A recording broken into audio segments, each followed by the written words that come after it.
Yo, welcome to another video dito sa Man Cannot Ride. Usong-uso ngayon sa mga big bikes yung may mga adjustable ang brake lever. Meron dito tayong nakikita na parang bilog na pwede nating ikutin. Yan, parang bilog. Hindi parang bilog, bilog talaga siya. Okay, parang bilog.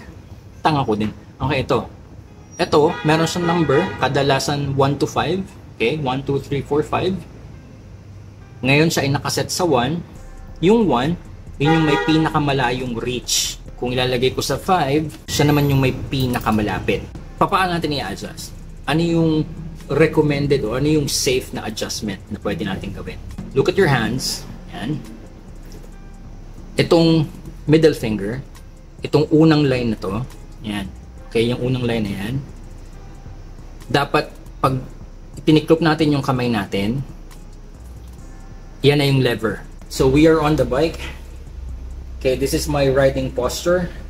Now, using yung selector na nasa number 1, yung linya ng kamay ko, malayo. Ayun o, malayo. Now, yan o. Kung kakalawitin ko yung lever, hindi ko siya makuha o. Yan. What I will do is I need to overreach just to activate the lever. That is not good because ang mangyayari, magbabago yung aking hand position, I will overreach, and that is going to decrease my reaction time for braking. Let's just go to 5. Doon din naman uuwi ang video na to. Let's go to the closest lang. Yan. Okay. Now this is the closest distance ng lever to the bar. And with this setting, yun o, kitang-kita niya yan o.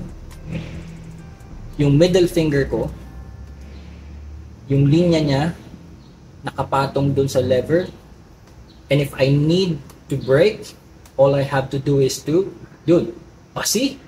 Ang bilis no? Tinitiklop ko pa lang yung daliri ko.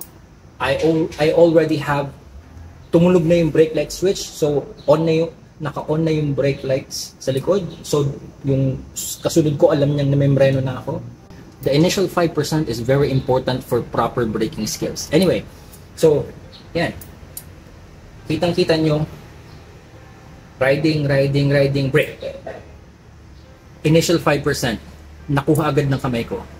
Naka-angkla agad yung daliri ko. Dahil malapit yung brake lever. Okay? So, again, ang sukatan, itong linya na to, nakapatong dun sa brake lever. Now, personal preference ko, I use the middle. Ito, yung middle ng first line tsaka ng second line, dito ko pinapatong yung lever. Kahit dito ko yung Octavia sa motor ko, itong setup ko. Ayan. And I use 2 fingers on the brake. Sabi ni Dave Moss, this is power and this is finesse. So ito yung smooth, ito yung power. If I do emergency braking, this is power, this is smoothness.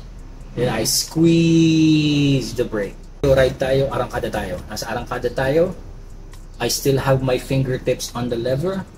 Now biglang merong nangyari sa unahan, I have to slow down using engine braking, then brake. Ang bilis lang sobra. Again, let's do it in real time. Imagine ko na mayroong talagang nangyari sa unahan, okay? Arangkada. Ang bilis ng movement, pero smooth ang movement. Other one. Let's say, approaching a right corner, engine brake, trail brake. Ang bilis lang. So, yun ang kahalagahan na i-adjust natin yung reach ng brake lever. At itong adjustability ng front brake lever, ito ay parte. This is a part of ergonomics. Yung how the bike fits the rider. And dahil maswerte tayo, meron tayong adjustability with our motorcycles, we can use it to our advantage. So, punta kayo sa mga motor nyo, check nyo yung brake levers nyo, yung front brake levers nyo, tapos kung meron siyang adjustability, hanapin nyo yung adjustability na magbibigay sa inyo ng quick reaction time, better anchor on the lever, so that you can brake better and safer on the road. And of course, smoother. Squeeze the brake. Alright, I'll see you on another video dito sa Man Cannot Ride.